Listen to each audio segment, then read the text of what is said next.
If I were out there somewhere, lost and in trouble, you would set the world on fire to save me. I would.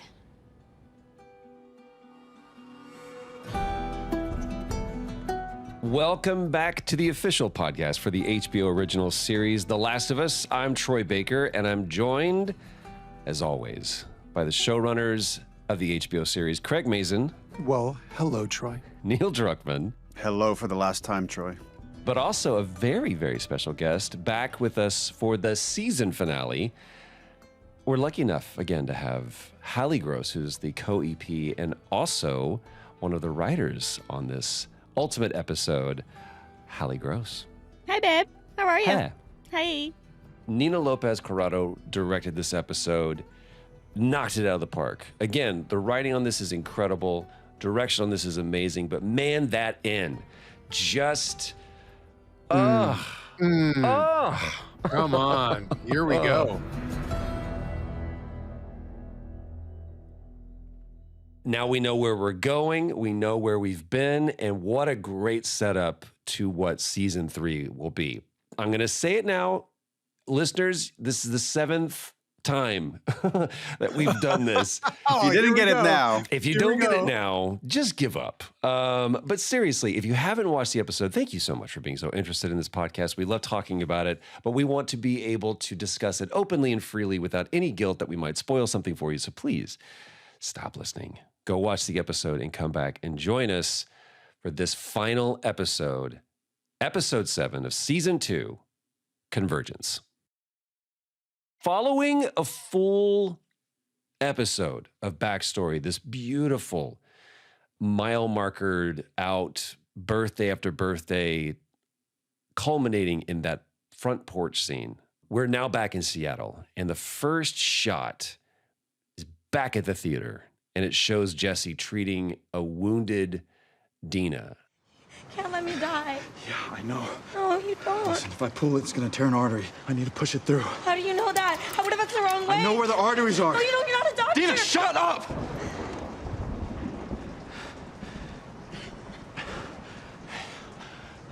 Dina. I got you. All right? I got you. I think I know who did this, but I'm going to call out Craig. You don't pull out an arrow, you push it through. Is that you? Generally, when it comes to medical science, it's fair bet. I remember I took an advanced first aid class when I was like 17, kind of like the pre-EMT class, and part of what you have to deal with are wounds. And I remember being both shocked and then like, oh, of course. If there is any kind of barbed instrument, typically it's a fish hook. So people are fishing, they swing it back, the hook goes into somebody. If it's deep enough, do not pull it back, push it through because of the barbs. And it's a terrifying thing to imagine that somebody's going to push a crossbow bolt through your leg. And what I love about the interaction here is Jesse saying, Dina, shut up. He says, Dina, shut the fuck up. Shut the fuck up, right? That only happens when there's intimacy between people because she's fear babbling and in his own way, he needs her to snap out of it. And then he just says to her, I got you. And that's love. But also there's this interesting little weird thing. Take a drink. No, I said no. So there's these little things and Jesse hesitates for just a moment. Smart Jesse. And then he pushes the crossbow bolt through him. One of my favorite things about this scene, as we were working our way through it, is that there is some very subtle mirroring with what you're going to see with Mel at the end of the episode. That there is this woman in crisis protecting the thing they love the most in a moment of excruciating pain, begging for help and finding their path through. And so there was this, like, I think there were even drafts that were slightly more explicit of that opening section that both evoked women in labor, women desperate to protect their baby above all else, and giving you that really intense mirroring of Dina and Mel that later Jesse is going to also see when he enters that aquarium. That's a great point. Jesse is successful at this. And Ellie as we're going to find out, not so much.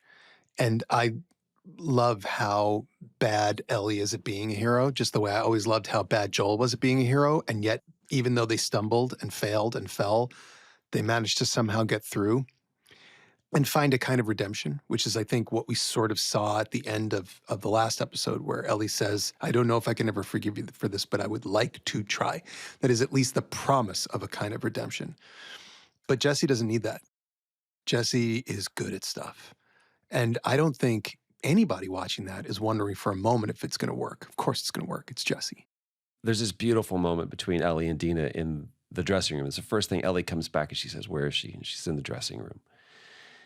And she finds her, and it's the most loving thing that we see in the midst of this horror. And I love the fact that, again, you guys have consistently throughout this season specifically have played with putting these characters in moments of vulnerability. And you see this loving interaction between the two of them. Dina says, shirt off, and she sees what has happened to Ellie. And they talk about what happened with Nora. I thought it would be harder to do. But it wasn't. It was easy. I just kept hurting her. We haven't had a chance since the end, really, of episode 5 to deal with what Ellie's done. We ended episode 5, essentially, with Ellie torturing Nora. And then we have that little button where we go, oh, we're going to go back in time and spend time with Joel again. But when we get to the end of episode 6 and we see Ellie in the rain, we can see that something is broken in her. We don't know what's happened with Nora. All we know is that she went somewhere that she should not have gone. And here she has to kind of confess this. This is another one of those scenes where it's both just like the game, and then there are these other elements that sort of get woven in.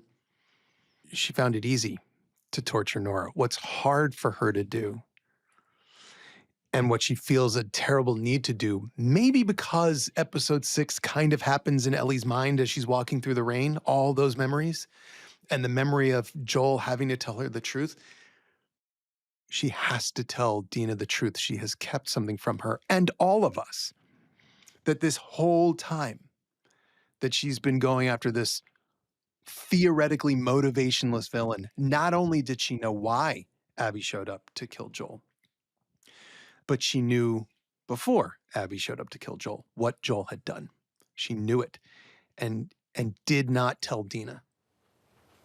And he killed everyone in the hospital. Everyone. He killed Abby's father. He was a doctor, and Joel shot him in the head to save me.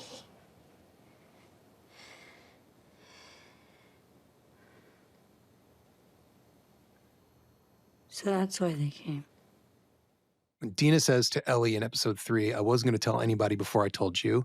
Well, Ellie didn't tell Dina the most important thing in return. And, oh man, Isabella Merced and Bella Ramsey here just connecting on the most gorgeous, deep level. And you see how Dina is wondering, in the context of that story she told about her own family, wait, is this right? Is what we're doing right? That scene, I remember when Halley and I were talking quite a bit about it when we made the game. In games, you often take all these actions, you're doing these things, they're very heroic, and you don't think about the consequence of the violence because it is a mechanic that you repeat over and over again. But we felt it was important to show it's taken a toll. There's a physical toll that we wanted to show and an emotional toll that we wanted to show. It's actually, I love moments when I'm working with someone and we disagree about the interpretation of that scene. I think I have a different interpretation than Craig right here. I know Ellie says that torture was okay for her. It was not. I think she's lying to herself, and this has taken a huge toll on her because she is not Joel. As much as she wants to be, and we'll see again in this episode later, where she's trying to do the same trick Joel does with the map that we saw him do in season 1, and she fails miserably. Even here, she tried to torture someone to get the information out of them. But whereas Joel could then move away from that and never think about it again, this will haunt her for the rest of her life. We've seen that programming, as we talked about in 206, how Joel's taught her everything, like you said. He also taught her how to lie. And maybe it's only just in this moment that I realized that with the withholding of the information, it's the same sin. It's the sin of omission. It's the same thing that Joel did. It's a betrayal. It's the betrayal. When you love someone and you lie to them, it's a betrayal. This would not have been the same case in the game, but here in the show, we see that there is a different relationship that Dina and Joel have. And it's plausible to believe that the reason why Ellie didn't say anything is because she did not want to destroy the relationship that Joel and Dina had. No. No, No. there's only one view. There's only one No. perspective. No, there's like 3 other possibilities. It's just that that's not one of them. I think that Ellie knows that if she were to say to Dina at that dining room table, okay, you just told me something that you had been hiding for 3 months, that you knew who they were and where they're from, but you're explaining why you concealed it from me, which is logical, and you are now sharing it with me, and you are offering your help to me. I have something to share with you in return. You know, they should have gone. I think it would have shaken it up quite a bit. I don't think it would have been so clear to say, we're going to go sneak out and go track this person down and kill them. I think at that point you have to stop and go, wait, I didn't know Joel as well as I thought. And maybe this is one where we mourn him and we're angry that people did it the way they did it. It's a little bit like when Catherine O'Hara says to Pedro Pascal, I know why you did what you did, but it was the way you did it. Okay, the way Abby did it here was brutal, but I could see any reasonable person saying, but I understand why she did it.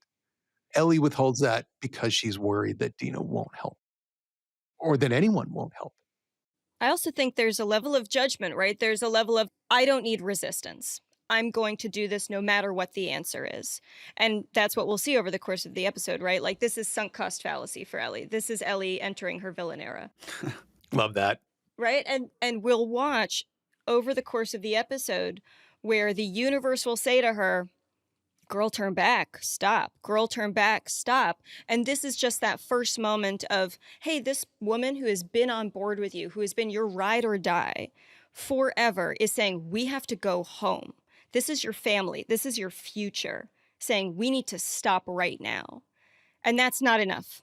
By the way, this also recontextualizes this moment that Ellie and Dina know that Dina is pregnant, know that there's more on the line right now if we proceed.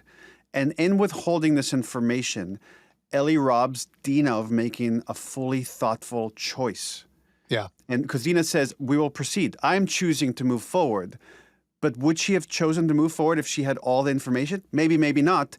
But again, Ellie robbed her of her true agency, not dissimilar in the way that Joel has robbed Ellie of her true agency. It's also not like Dina is infallible here, right? Like, she hid a pregnancy for quite a bit of time as well to not, quote unquote, be a burden or not slow down Ellie's ride. So it's like, and in that moment, Ellie could have confessed, right? But instead she holds it and maintains some resentment that now there's this other thing trying to stop her from getting the revenge, because really on some level she hates herself for losing those years that she could have had with Joel. That's one thing that I love about the story of The Last of Us is there is no clear hero, there is no clear villain. You simply turn the camera around and now you're in a completely different perspective, and the person that you thought was the hero is the villain, and the person you thought was the villain was the hero. We tend to challenge certainty every step of the way with our characters. When our characters are certain about something, bet on it that we are going to challenge that and break it. I mean, I love how certain Dina is when she tells that story about how her mother and her sister died, and how certain she is that she would have tracked that guy down forever. Forever. She is so certain that it makes total moral, clear sense that they should continue to go after Abby. And she says, it doesn't matter. If my people had hurt his people, would that have mattered? No. Dina is so clear. And now you hear the truth about what Joel did, which is world-shattering. And Dina's like, okay, actually, maybe it would matter. And I love that. And I love the way Isabella, the way her face drops, the way she processes it. Her first thing is be logical. So that's why they came, right? She's still in logic. That's Dina's always her first option. But then Ellie says, but I knew what they did. And you just see Dina crumble inside. And I think for Ellie right there, what's happening is very similar to what happened with Joel on that porch, where Joel says, and now you're going to turn away from me. Because there are things we do where we think, I had to do it, but at the cost of losing the person I care about the most. And I think in this moment, Ellie thinks it's over. And Dina turns away from her exactly the way Ellie turned away from Joel in that car, leaving Salt Lake City. It's the same thing. Yeah, but the difference is, right in the next scene, Dina immediately extends that olive branch with the maturity that takes Ellie years to get to. And I love that moment too, because she does hobble out and give Ellie this bracelet that says, we're still together. I still am with you, but oh boy, I am not happy. Don't think you're going to get a kiss and a smile. This is bad. And this is one of those things where you know you screwed up when your spouse says, we'll talk about this later. It's that feeling where you're like, uh-oh. Yeah. With that, we do have this moment between Jesse and Ellie as they're kind of packing up some supplies, and she says, you got any extra 9mm? And he just tosses her the bullets, and there's no kindness between the two of them. And you realize they haven't had the talk of, I'm mad at you. We are not cool right now. And this conversation continues as they make their way through Seattle outside. Now, one thing, Halley, you brought up is that Ellie is entering her villain era. Then it calls into question this moment where they see the Sarafite being captured by these WLFs, the wolves. Ellie! What? There's 6 of them and 2 of us. What do you think would have happened? You fucking kid! Ellie, these people are shooting each other, lynching each other, ripping each other's guts out. Even the kids. I am not dying out here. Not for any of them. This is not our war. Ellie's immediate response is to jump up and protect with violence. That doesn't seem a very villainous thing to do. Let's unpack that moment for a second. Well, sure, Ellie is impulsive and Ellie is a bulldog, right? But at the same time, Ellie is not thinking about Jesse. And she is certainly not identifying with the fact that she's the aggressor. She's identifying with the victim. It's a moment to show a beautiful distinction between the pragmatism of Jesse and the impulsiveness of Ellie, and how at the end of the day, right, so much of the theme of The Last of Us is like, there are no good choices here. You have to pick what's your priority. And Jesse will always pick family. And Jesse will always pick the future. And Ellie will always pick justice in her own definition of justice. Ellie is, of course, not really a hero or a villain. Nobody is in our story. But her impulses to fight against people that are doing what she perceives as wrong, when we agree with her, is awesome. And when we disagree with her, is terrifying. And Hallie's absolutely right. The part of the issue with Ellie is that there is no hard ground beneath her feet. It's what is happening in front of me right now. Whereas Jesse is about the community. These people, they're not our people. They're killing each other. They're tearing each other's guts out. This is not our war. We have a community. It's called Jackson, and that's what he cares about. And then his sub-community, Dina and his child to be born. And the rest of these people are outside of the wall. And that is certainly going to come up again later in this episode. And that is a conversation that comes up over and over again for us, is this idea of what obligation do we have to the rest of humanity, if any? And we're not answering that question. We're not putting judgment on it, just to say he's taken a very practical approach that if we now rush out of this cover that we have and we try to defend maybe this innocent kid, what happens if we die? What happens to Dina? What happens to Tommy, who's somewhere out there? He's taken all of that into account in a way that Ellie isn't, because she just sees something that she sees as wrong and we must act. And neither one of them is entirely correct and neither one of them is entirely wrong. It reminds me of Joel talking to Maria in the very first episode Mm-hmm. when the topic of refugees comes up. And there, Maria is the one who is the Ellie. We got to save everybody.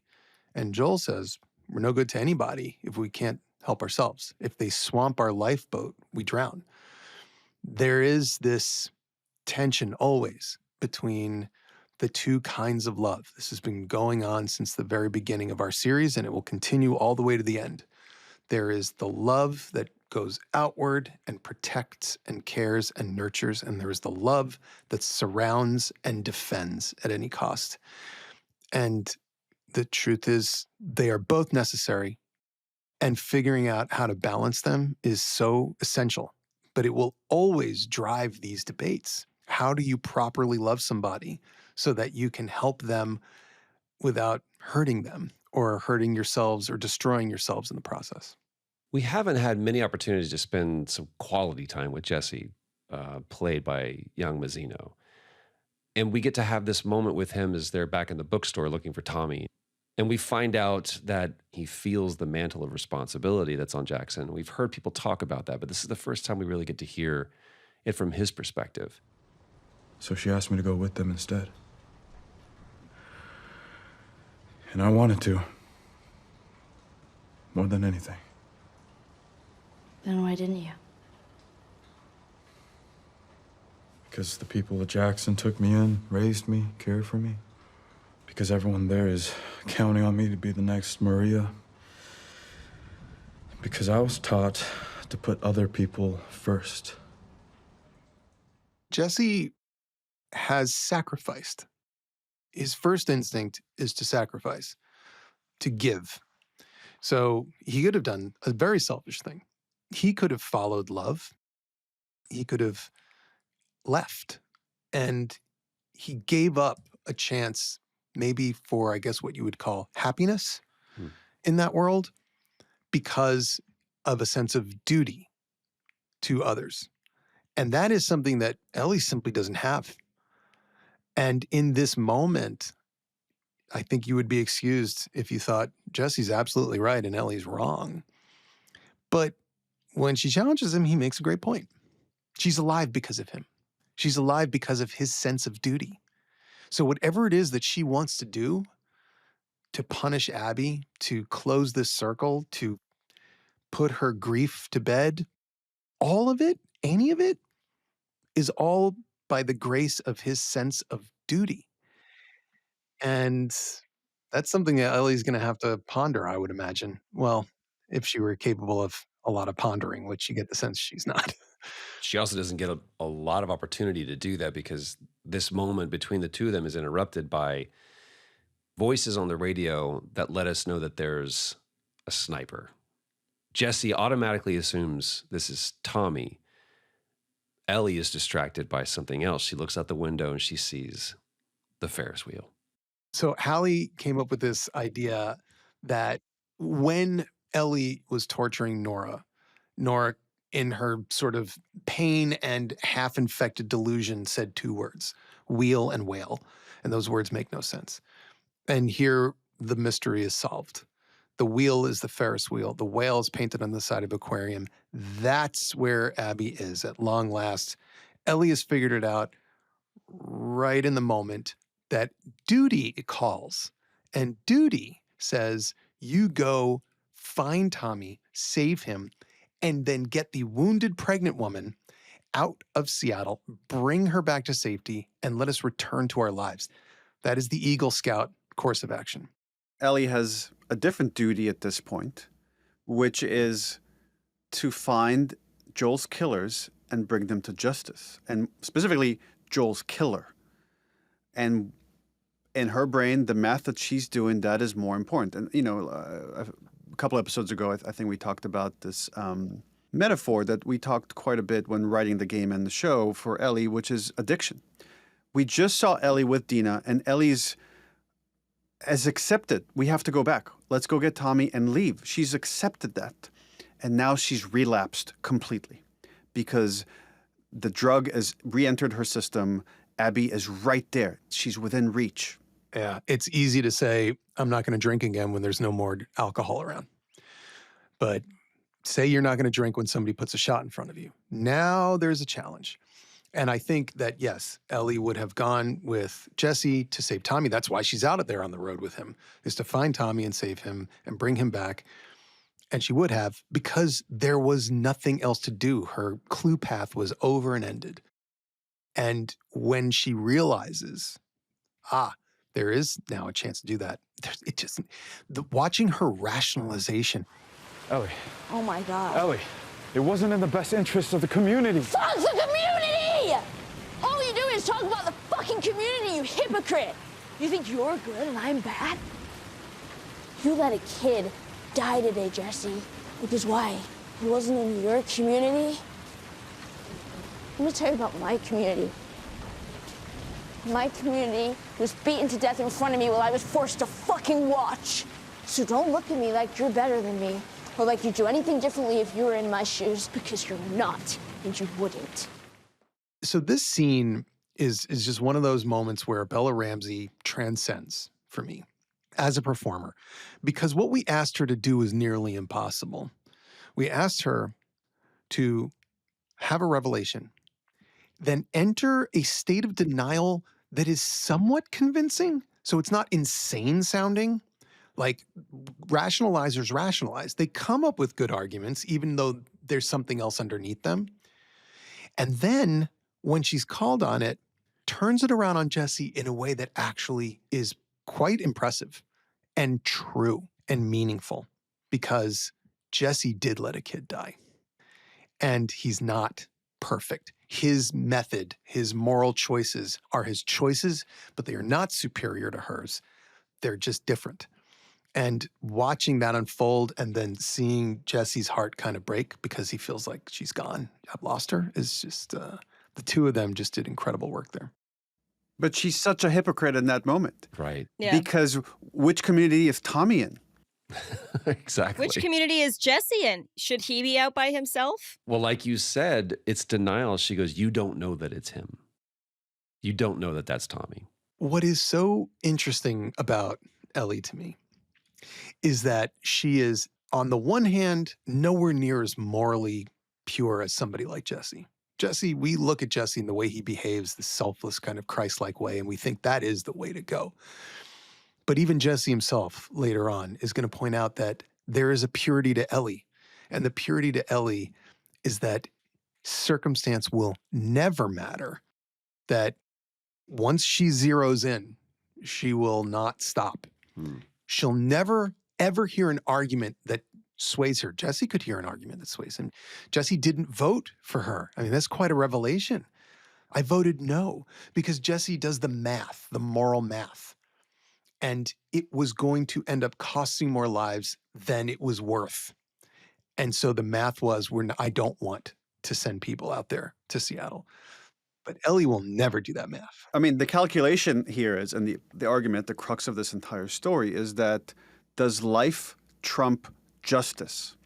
And there is no right answer here. There is just a cost to either side of this equation. Ellie makes her choice and she decides to leave one community in search of justice. And she makes her way to the aquarium. And on the way that she sees this army of wolves that are apparently on a mission. And that can kind of bring us back to another character that's been lurking in the outskirts here, and that's Isaac. And Isaac has this conversation with one of his soldiers, and he says, by the time the sun comes up tomorrow, there's a very good chance you'll be dead. There's an even better chance I'll be dead. So then what happens to that entire fucking army out there who, despite their badass name, are very much sheep? Who leads them?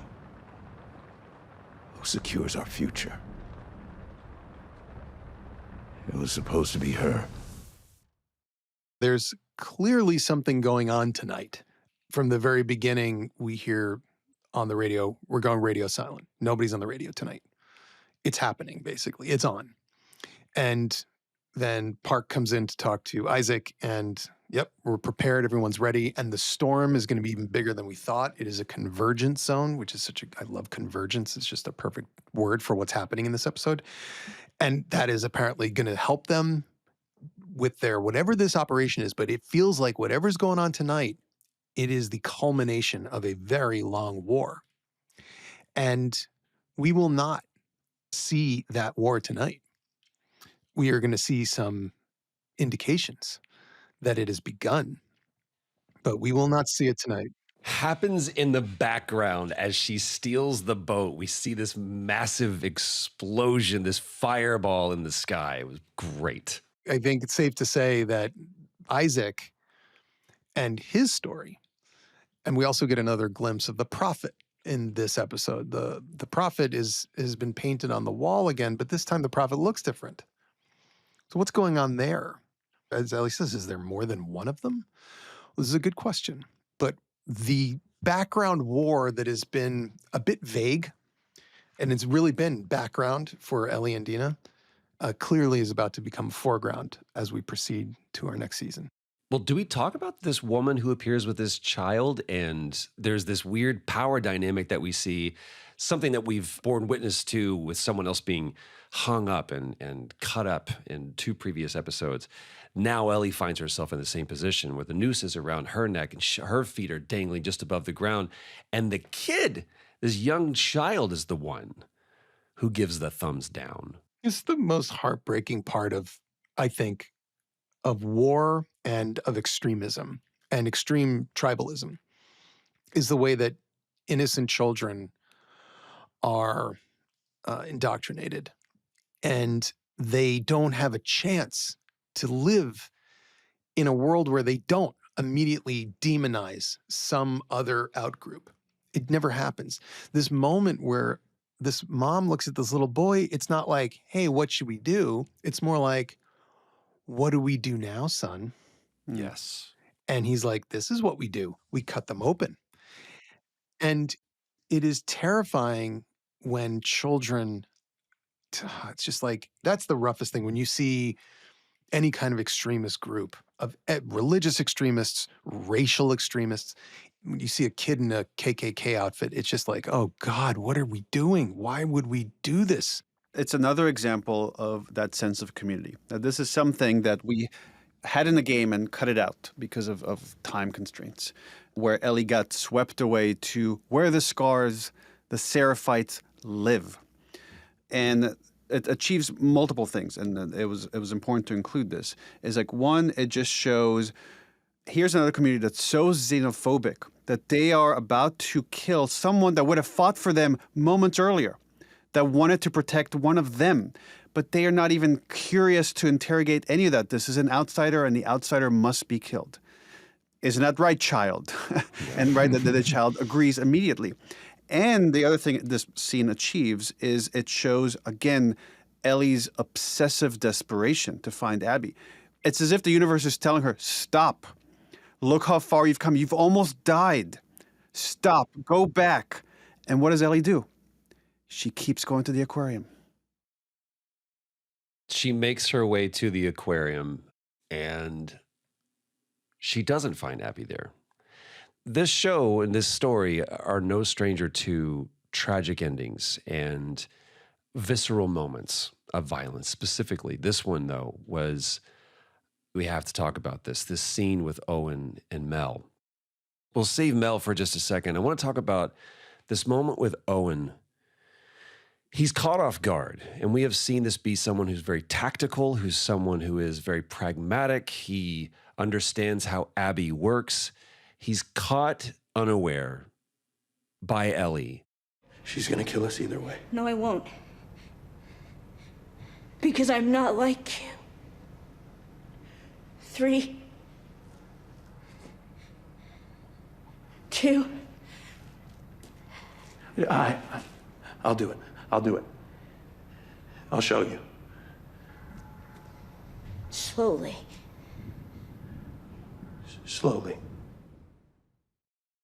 And he makes this declaration, she's going to kill us anyway. He's wrong. And when Ellie says, no, I won't because I'm not like you, A, yes, she is. Also, she's wrong. She's worse. She's worse. Except B, I believe her. I think he believes her. I think it's clear to him she's after Abby. That's who she wants. She didn't want to kill Nora. She wanted Nora to tell her where Abby was. She doesn't want to kill them. She wants to know where Abby is. But what's fascinating to me is it's that moment where Owen, played so beautifully by Spencer Lord here, turns to Mel and he says, I'll tell her, I'll tell her. And he looks at Mel and his face is half shadowed, one eye, and that one eye has tears in it. You can see it. It's welling up because he's made a choice. And his choice has to do with his love for Abby, where he is not pragmatic, where in the end, no matter what she does, no matter how many bad choices she makes, he loves her. And we're going to get into that story because clearly there's a whole other plot going on here. I mean, when Ellie shows up, Mel and Owen are having an argument about what to do next. What to do next about what? Well, we'll find out.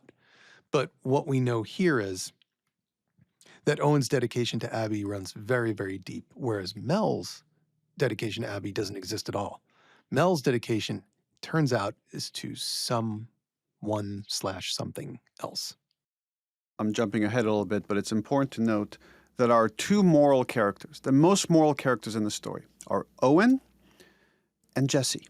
Yeah. And both of these characters have tied themselves to impulsive characters that believe in justice at any cost, and ultimately that cost their own lives. Yes, if Jesse were in that same situation, where somebody was saying, where Abby says, tell me where Ellie is. If you tell me where Ellie is, I'll let you live. And Jesse thought he had a 10% chance of killing Abby to save Ellie's life. Jesse would have done the exact same thing. It is an act of service.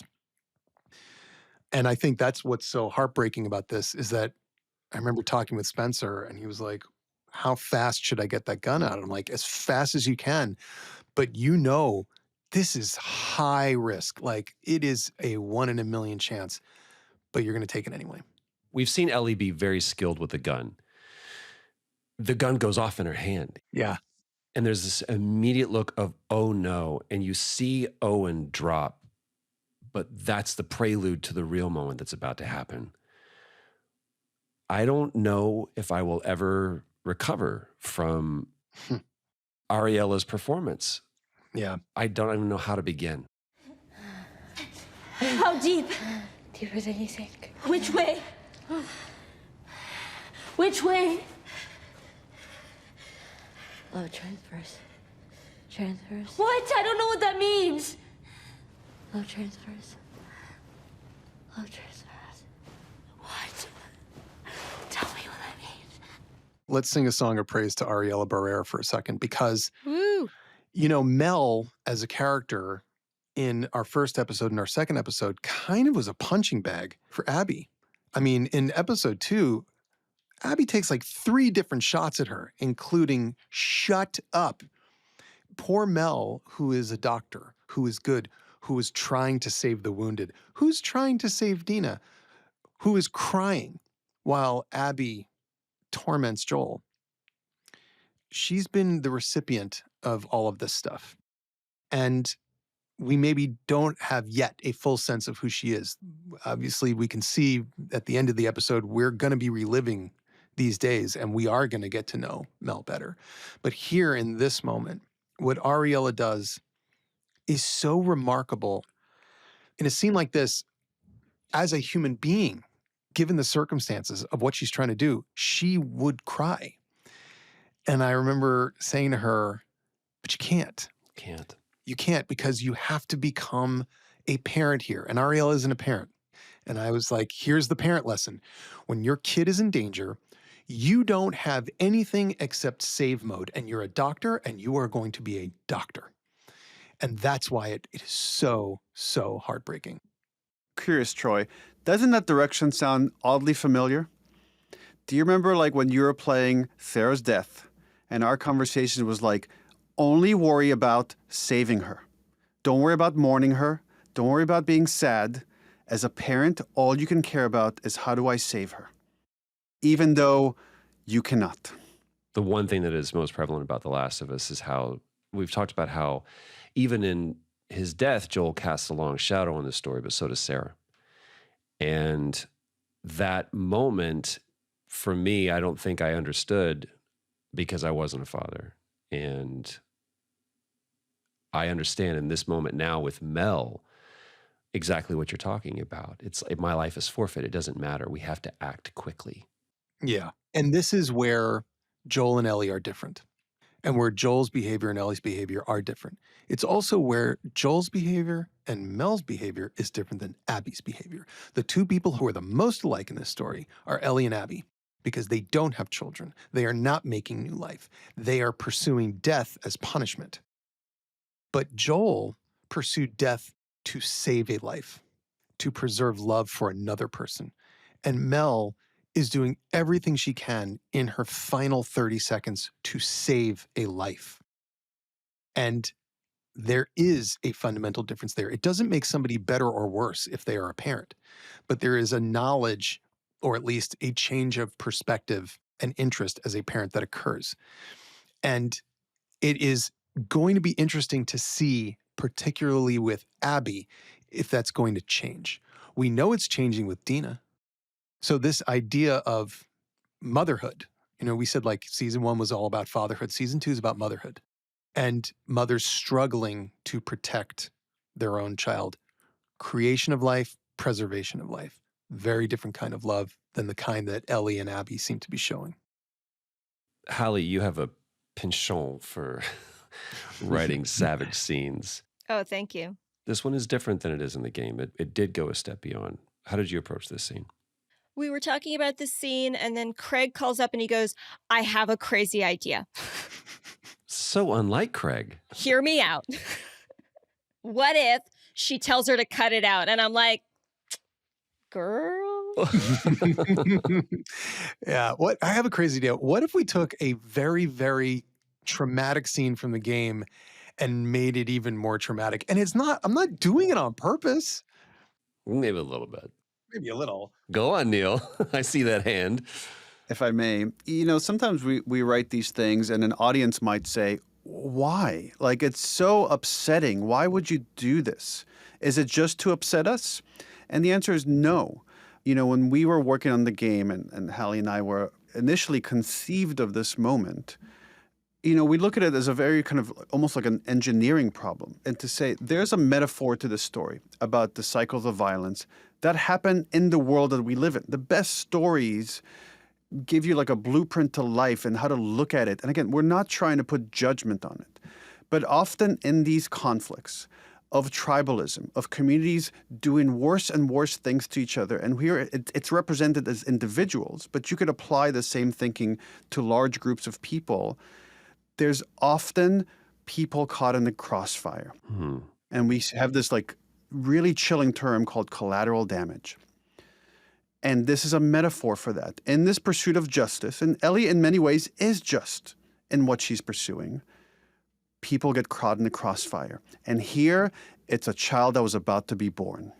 Why doesn't Ellie cut out the baby and instead you see her hand just above Mel's belly and there's no contact? Well, because it's too late. I mean, one of the things about Ellie that we sometimes forget, and this is where I have an enormous amount of empathy for this character, is that even though she was 14 and now 19, she's grown up. No, she hasn't. She's 19. She's 19 years old. Yeah. And there is a woman bleeding out at a rapid pace. She has 30 seconds to put a knife into a pregnant woman's belly and do surgery. And this woman who's losing oxygen rapidly, she's going away. And as she goes away, she's losing the ability to translate medical to English. Low transverse. What does that mean? Ellie is in a panic, and Bella portrays this so beautifully to me. She's desperate to do the right thing, but how deep? Which way? Because what if you stick the knife? I would be terrified that I would kill the baby myself with a knife. I know. She should have done it, though. She should have just done it. Do you know what I mean? Like, just stab it in there? Well, I think that's right? Like, all drama, when done well, is about a character struggling through choice, right? And to me, watching that scene, I found myself yelling, just fucking do it. Just risk it. Even if you're wrong, at least you're giving this kid a chance. I think she's terrified. Yeah, I agree. I think she's terrified. I think she's a child in that moment who is terrified, and then it's too late. Yeah. Because Mel's dead. And when the mother's dead, the baby is dead. It's too late. She failed. It's shock. Yeah. She wants to, but she can't. Look, we're talking about willpower. Even if you know that's the right thing to do, to have the willpower to stab another Yeah. human being in the stomach and cut like an incision big enough to pull a baby out, that requires an enormous amount of willpower that most people don't have. But what's interesting about Ellie, most people also don't have the willpower to torture someone. Yes. And yet Ellie did that with Nora. Yes. So what does that say about Ellie's programming? You know, we've been talking like how people are programmed. Here's an instance where she has insane willpower and she's lacking and she freezes. She chokes. She chokes. This is the same girl who is in a cellar underneath a Cumberland Farms, casually making an incision into an infected man's head out of curiosity, like a kid pulling the wings off a fly. And here, with this human being that she feels horrible guilt over because she did not intend for this to happen, she can't do it because she's terrified and because she doesn't have the willpower. And it is a failure and it is choking. And that's why she's sobbing. It's like, I killed you, I killed your baby, and I choked. And I wasn't smart enough and I wasn't capable enough. And look at the ruin I have caused. And guess what? I have no idea where Abby is. Yeah. She has failed on every possible level. And this is right after an episode where Joel tells her, I hope you do a little bit better than me. She's doing worse than he did. This moment is the true confrontation that she's not Joel. Because Joel, you know, Joel would have been like, well, fuck it. Let's do it. Like, let's go. And she can't. She's just, to what the guys are saying, she's just not mature enough. She regresses like Eugene regressed in the last Yeah. episode because she's like, she becomes a child. Correct. And that is like to me, literally a nightmare. I can imagine a nightmare where I'm being asked to do this and I don't know what this person is saying. They're talking to me in medical gibberish and they're dying in front of me and the seconds are ticking away and my hand is shaking and I don't know literally. Ellie doesn't literally know where in the belly the baby is. It's somewhere in there. How deep? Deeper than you think? How is that helpful? The problem is Mel's dying. And it is such a horrible thing for Ellie to carry forward. And we know that waiting for Ellie back in a theater is the one person that she loves still in this world who is pregnant. Tommy interrupts this scene and he and Jesse carry them away back to the theater where Dina is. And there's a look on Ellie's face that immediately tells Tommy she's not okay, and I don't know if she's going to be okay. And where we think that we found refuge, where we think that we found safety and protection inside this theater, we find that it's not. Look for the devil's going to find you. And Abby seemingly is not like Ellie in that Abby is incredibly competent. We don't know yet how she found them, but we know that Abby must have found Owen and Mel, and you can only imagine what Abby thought when she saw that. And when Abby shows up in a theater, she doesn't screw up. She gets Tommy on the ground as a hostage. She shoots Jesse the instant he comes out the door. She is in complete control of the situation. And at last, here they are, Abby and Ellie staring at each other in this incredible confrontation. And obviously, we're not done with this scene, but it is gorgeous acting by Caitlin Dever and Bella Ramsey here, particularly because we can see now in Ellie that all of her desire at last to punish is gone, at least for now, because she's lost too many people. She lost whoever Mel's baby was. It's gone. She got them killed. She got Mel killed. She got Jesse killed. She cannot bear to see Tommy killed. Or, God help her, Dina, who's somewhere back there in the theater. Where is Dina? Is the first thing. Where is Dina? Well, Dina's sleeping in the dressing room, but where? Let's see what happens. Abby looks at this showdown moment between her and Ellie, and she says, I let you live. I let you live. and you wasted it.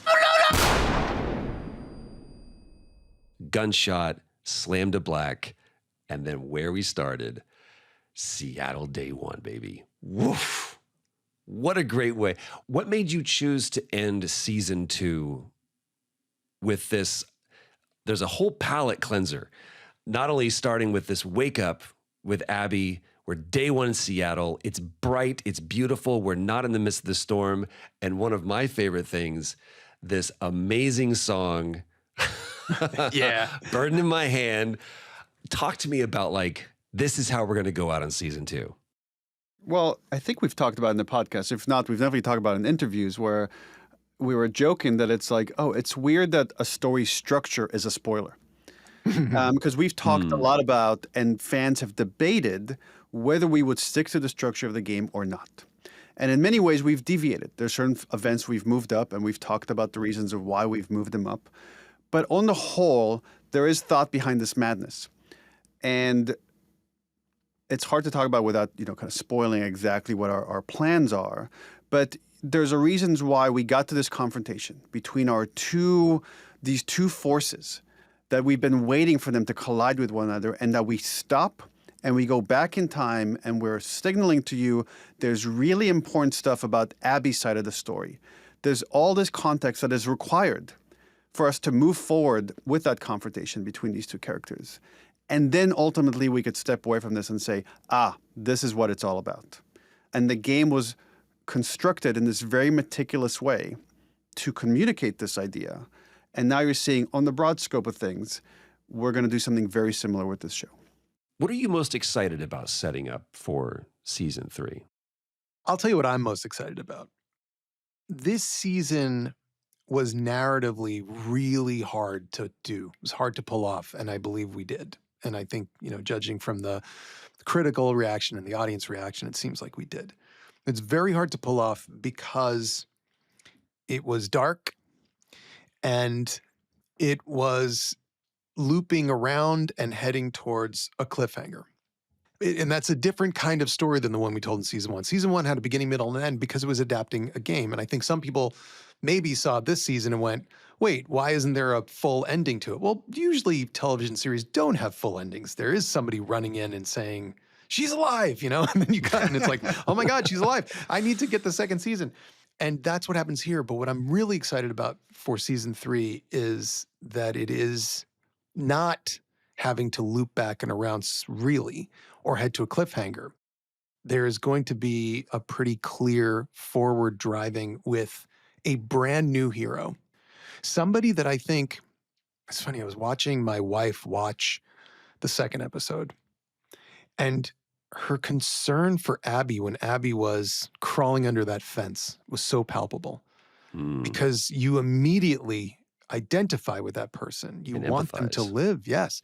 And then the way, by the end of that episode, she was like, I do not like this Abby. Abby needs to pay. Well, that's the exercise that The Last of Us Part 2 does so beautifully. That's what Halley and Neil, I think, did brilliantly with that game. And that's what we're going to start to feel as we head into season 3. But before we can do that, there is this interesting reset. And finding Abby there, sleeping peacefully, being woken up and heading out to the stadium, which I love, is a great thing. It was sometimes these guys do things in the game and I'm like, oh, this is gonna be really hard to do in real life. They just casually put them in an abandoned stadium and we're like, oh, sure, we'll just find that. Yeah, so we'll be working on a back lot for a while, months from now. But that reset and the sun being out, and the question is, well, how do I feel about this person? And did Ellie just die? And where is Dina? And what's going to happen to Tommy? And why am I going back to day 1? And where was Abby these 3 days while Ellie was searching for her? And how did she find Ellie in that theater? And most importantly, who is she with on the journey? Well, I would say stay tuned, but it's going to be a while. The answer to those questions are waiting for you. I guess the promise is we're going to answer all those questions. We give you a promise that you will understand not only what is going on between the Sarafites and the wolves, but how it started. Who is the prophet? Where was Abby? Why does Isaac think Abby is the future of WLF. What is down on B3? What are The Last of Us? What are The Last of Us? Troy, you asked about the song, the final song, Burden in My Hand by Soundgarden. Yes. I love that song. And there is something in the chorus that I find rather haunting. He says, I shot my love today. Would you cry for me? I lost my head again. Would you lie for me? And there's something in my mind in this story about love and the things we do for the people we care about. What is so fascinating to me is that it's so easy to see how if Abby and Ellie had grown up next to each other, they would love each other deeply and care about each other deeply and be loyal to each other in the most deep ways because they are so similar. And there's something about who is the light and who is the shadow and just the cosmic sadness of it. And that relationship is the one that will continue to haunt us now as we go forward. You know what you've left the audience with, and that's a bunch of questions that we're going to wait until season 3 to answer. But what are you left with? What are your final thoughts as we wrap up at least this conversation? Look, I always worry that when I say this, it doesn't come across as genuine or I'm just kind of repeating myself. But I have such gratitude. You know, now it's been, 12 years ago when we released The Last of Us as a video game and didn't know what kind of impact this game would have. We just knew that at Naughty Dog we made something that we really believed in, that felt really special to us. And this story has resonated with so many people. And then, getting the chance to do a sequel and revisit this world and these characters that we love so much. And that had its own impact. And it has this whole story of how it came out and the controversy around it. And we came out during COVID. It's like there's certain milestones that you have in your life. I know when my kids were born, and I know where I was when we hit certain milestones on these games.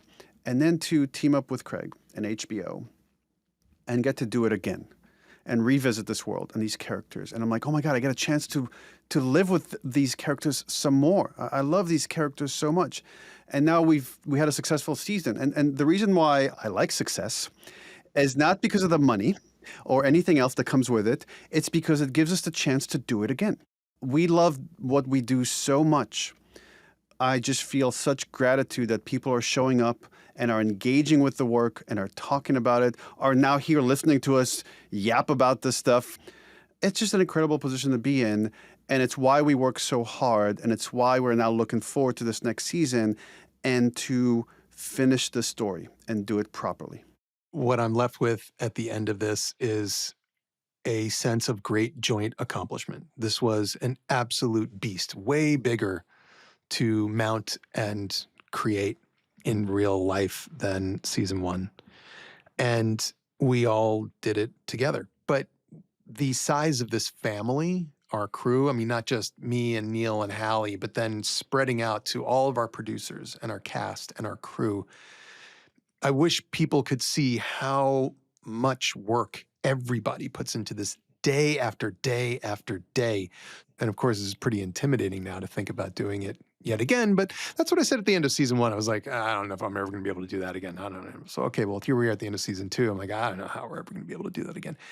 But I've got Neil, I've got Halley, I've got Jack and Cecil and Carolyn, I've got Bella, and we had Pedro, which was amazing, for the time we had him. And we've got Caitlin, and we've got our whole cast and our crew. And I just know that it begins again. And I love a beginning. What can I say? As much as I love an ending. What I'm left with is I look at every job as an opportunity to learn something new. And I think for me, season 2 and cracking back into the story was an opportunity to learn more from people who I really respect, get to see how the story is interpreted in a new medium. And I'm excited to get to do it again. And I hope the characters resonate with everyone else as much as they've helped me sort of reflect on myself and heal parts of myself. And I'm excited for the journey.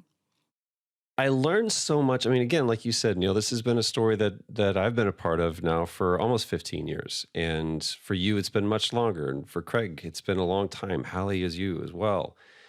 But for me, it's being able to sit and observe this story with all of its many facets. I've watched each of these episodes multiple times now, and every time I pick up something new. And in this conversation, I've learned something new about these characters in this story. And that's where we're going to leave this conversation, at least for now. But until we pick this conversation back up again, thank you for being a part of this one.